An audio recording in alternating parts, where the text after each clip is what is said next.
नमस्कार किसान भाइयों, आपका स्वागत है आपके अपने चैनल लक्ष्मी फार्मिंग में। किसान भाइयों, आज हम आपके लिए एक और नई वीडियो लेकर आए हैं और आज की इस वीडियो में हम आपको एक बहुत ही बहुमूल्य जानकारी देने वाले हैं। किसान भाइयों, इस वीडियो में हम आपको आज बताने वाले हैं कि धान के बीज का चुनाव करते समय हमें किन किन बातों का ध्यान रखना चाहिए।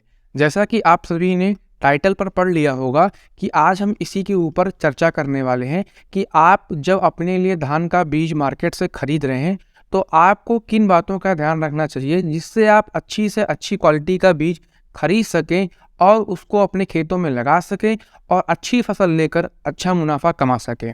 दोस्तों, हमारे इस चैनल का मकसद है कि हम किसान भाइयों के लिए अच्छी से अच्छी जानकारी उपलब्ध कराएं जिससे वह अच्छी क्वालिटी के बीजों का चुनाव कर सकें और उन्हें अपने खेतों में लगाएं, अच्छा सा बढ़िया सा उत्पादन लें और अधिक मुनाफा कमा सकें, जिससे अधिक मात्रा में किसान भाइयों को मदद मिल सके। इसी के लिए दोस्तों, आज की इस वीडियो में हम आपको इसके ऊपर बताने वाले हैं कि आपको अपने लिए जब आप धान के बीज का चुनाव कर रहे हैं तो आपको किस क्वालिटी का लेना चाहिए, कितने दिन की वैरायटी लेनी चाहिए, कौन सी वैरायटी लेनी चाहिए, इन सभी चीज़ों के ऊपर विस्तार रूप से चर्चा करने वाले हैं। यदि आपको आज की हमारी यह वीडियो पसंद आए तो चैनल को सब्सक्राइब कर दीजिएगा और यदि आप किसी टॉपिक के ऊपर जानकारी चाहते हैं, धान की किसी वैरायटी के बारे में जानकारी चाहते हैं तो कमेंट करके पूछिए, हम जल्द से जल्द उसका जवाब देने की कोशिश करेंगे। किसान भाइयों, धान के बीज का चुनाव करते समय हमें किन किन बातों का ध्यान रखना चाहिए, आज की इस वीडियो में हम इसी के ऊपर चर्चा करने वाले हैं। हमने इसको कुछ पॉइंट्स में बांटा है और हम एक एक पॉइंट को विस्तार रूप से जानेंगे। सबसे पहला पॉइंट है दोस्तों कि हमें हाइब्रिड वैरायटी को लगाना चाहिए या रिसर्च वैरायटी को लगाना चाहिए। मार्केट में दोस्तों दोनों वैरायटियाँ उपलब्ध हैं, हाइब्रिड भी है, रिसर्च भी है।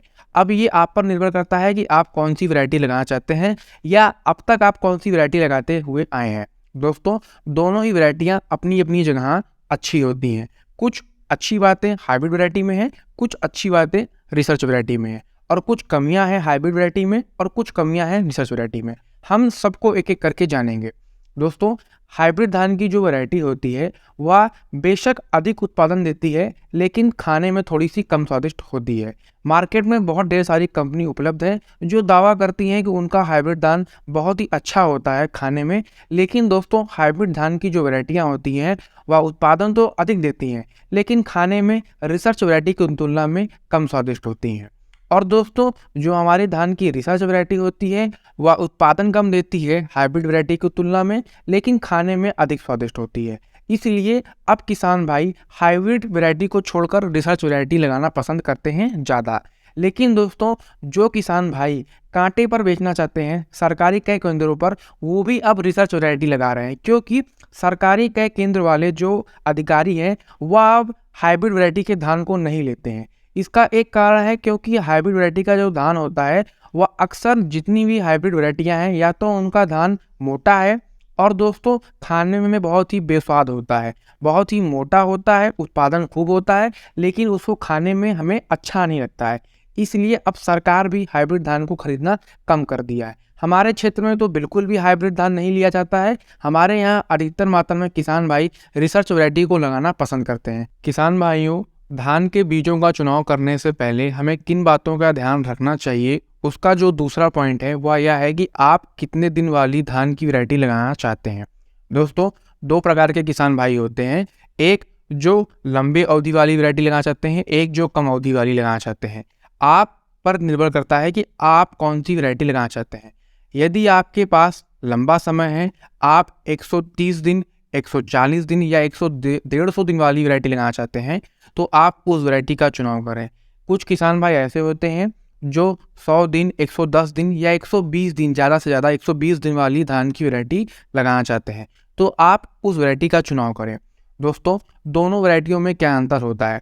दोस्तों, जो वैरायटी लंबे दिन की होती है उसमें आपको अधिक उत्पादन देखने को मिलता है। जो वैरायटी कम दिन की होती है उसमें आपको उत्पादन कम मिलता है। सिर्फ यही एक अंतर होता है। और दूसरा एक अंतर होता है दोस्तों कि एक प्राकृतिक समस्या आती है, जैसे कि जो वैरायटी कम दिन की होती है वो जल्दी तैयार होती है और उसकी कटाई जल्दी हो जाती है। जो वैरायटी लेट होती है उसकी कटाई थोड़ा देर में होती है, जिससे कभी कभी जब हमारे धान की फसल तैयार होती है तो अधिक वर्षा के कारण या ओलावृष्टि के कारण या मौसम खराब हो जाता है, तो हमारे धान की फसल जो होती है वह गिर जाती है। तो ये समस्या एक हमको देखने को मिलती है जो लंबे समय की वैरायटी होती है, जो 150 दिन में तैयार होती है। जो कम दिन में तैयार होती है वह जल्दी से कट कर तैयार खत्म हो जाती है।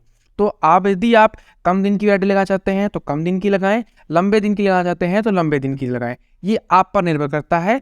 और बीज का चुनाव करने से पहले इस बात को अपने दिमाग में सोच लें कि आपको कौन सी लगानी है। दोस्तों एक बात और, कम दिन की वैरायटी और लंबे दिन की वैरायटी में लगाने से पहले एक बात का और ध्यान रखें कि आपके यहाँ पानी की व्यवस्था कैसी है।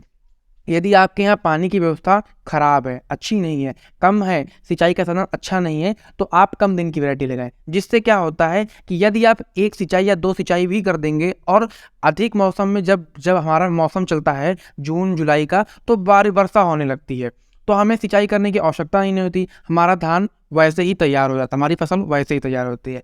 लेकिन जो लंबे समय की वैरायटी होती है उसमें हमको सिंचाई करनी पड़ती है। तो आप इस बात को भी ध्यान में रखकर चलें। यदि आपके पास अच्छा सिंचाई का साधन है तो आप लंबे दिन की वैरायटी लगाएं। अगर आपके पास अच्छा सिंचाई का साधन नहीं है तो आप कम दिन वाली वैरायटी लगाएं। किसान भाइयों, आज का हमारा जो तीसरा पॉइंट है वह यह है कि आप अधिक उत्पादन देने वाली धान की वैरायटी का चुनाव करना चाहते हैं या फिर अच्छी वैरायटी का चुनाव करना चाहते हैं जो खाने में स्वादिष्ट हो। दोस्तों यह दोनों ही अलग अलग प्रकार की वैरायटियाँ होती हैं। जो वैरायटी खाने में स्वादिष्ट होती है उसका उत्पादन कम होता है, जो वैरायटी अधिक उत्पादन देती है वह खाने में कम स्वादिष्ट होती है। यह आपने स्वयं अनुभव किया होगा, नहीं किया है तो किसी अनुभवी किसान भाई से पूछें, वह आपको इसके बारे में ज़रूर बताएंगे। जैसा था कि दोस्तों मैं आपको एग्जांपल देना चाहता हूं कि जो हाइब्रिड धान की वैरायटी होती है उसका उत्पादन ज़्यादा होता है, लेकिन जो बासमती धान की वैरायटी होती है उसका उत्पादन कम होता है। क्यों? क्योंकि बासमती का जो चावल होता है वह लंबा होता है, खाने में स्वादिष्ट होता है, पतला होता है, महीन होता है, खुशबूदार होता है, तो उसका उत्पादन कम होता है। लेकिन जो हाइब्रिड धान की वैरायटी होती है वह खाने में कम स्वादिष्ट होती है, उसका दाना मोटा होता है, साइज़ में छोटा होता है और उसमें कोई महक नहीं आती है, उसका उत्पादन अधिक होता है। ये आप एक एग्जाम्पल से समझ सकते हैं।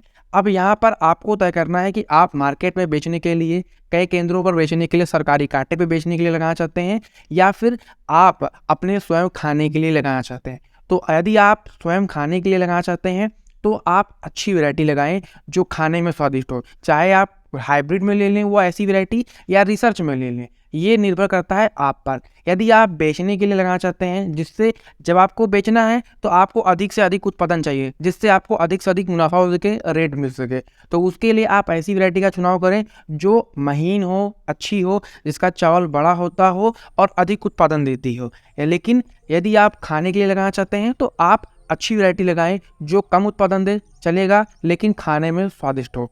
दोस्तों मैं स्वयं ऐसा करता हूं, जिन खेतों में हमें बेचने के लिए लगाना होता है उसमें हम हाइब्रिड वैरायटी का चुनाव करते हैं जो अधिक उत्पादन देती है, लेकिन स्वयं के खाने के लिए हम अच्छी क्वालिटी की वैरायटी लेते हैं जो कम उत्पादन दे, चलेगा, लेकिन खाने में स्वादिष्ट होनी चाहिए। किसान भाइयों, आज का हमारा जो अंतिम पॉइंट है वह यह है कि रोग प्रतिरोधक क्षमता। दोस्तों धान की ऐसी वैरायटी का चुनाव करना चाहिए जिसके अंदर रोगों के प्रति सहनशीलता और प्रतिरोधक क्षमता अधिक मात्रा में पाई जाती हो। देखिए दोस्तों, मार्केट में अभी तक ऐसी कोई वैरायटी उपलब्ध नहीं है कि जिसमें किसी ना किसी प्रकार का रोग ना लगता हो। कोई ना कोई रोग कभी कभार लग जाता है, चाहे वह आपकी गलती से लगे, मौसम के कारण लगे, और कभी कभार ऐसा होता है कि पूरे एरिया में ही रोग फैल जाता है, तो हमारे धान की वैरायटी में भी रोग लग जाएगा। ऐसी कोई वैरायटी उपलब्ध नहीं है कि जिसमें कोई भी रोग ना लगा हो, चाहे वह कितनी महंगी हो, कितनी भी अच्छी हो, कभी ना कभी रोग लग ही जाता है। किसी साल नहीं भी लगता है। हमने कई बार स्वयं ऐसे फसल ली है जिसमें किसी भी प्रकार की कोई समस्या देखने को नहीं मिली है। इसलिए दोस्तों आप कोशिश करें एक ऐसी वैरायटी का चुनाव करें जिसके अंदर रोगों के प्रति सहनशीलता और प्रतिरोधक क्षमता अधिक मात्रा में पाई जाती हो, रोग लगने की संभावना बिल्कुल ना के बराबर हो। आप अब ऐसी वैरायटियों के बारे में जानकारी कहाँ से लेंगे? आपको इन वैरायटियों के बारे में जानकारी हमारे चैनल पर ही मिल जाएगी। इस वीडियो के डिस्क्रिप्शन बॉक्स में, कमेंट बॉक्स में आपको ऐसी वैरायटियों के वीडियो के बारे में जानकारी मिल जाएगी। आप हमारे चैनल पर जाकर उन वीडियो को देख सकते हैं और उन वैरायटी के बारे में जानकारी ले सकते हैं। किसान भाइयों, आपको आज की हमारी यह वीडियो कैसी लगी हमें कमेंट करके जरूर बताएं। वीडियो अच्छी लगी हो तो चैनल को सब्सक्राइब कर दीजिएगा, वीडियो को लाइक कर दीजिएगा और अपने किसान भाइयों के साथ शेयर ज़रूर कर दीजिएगा।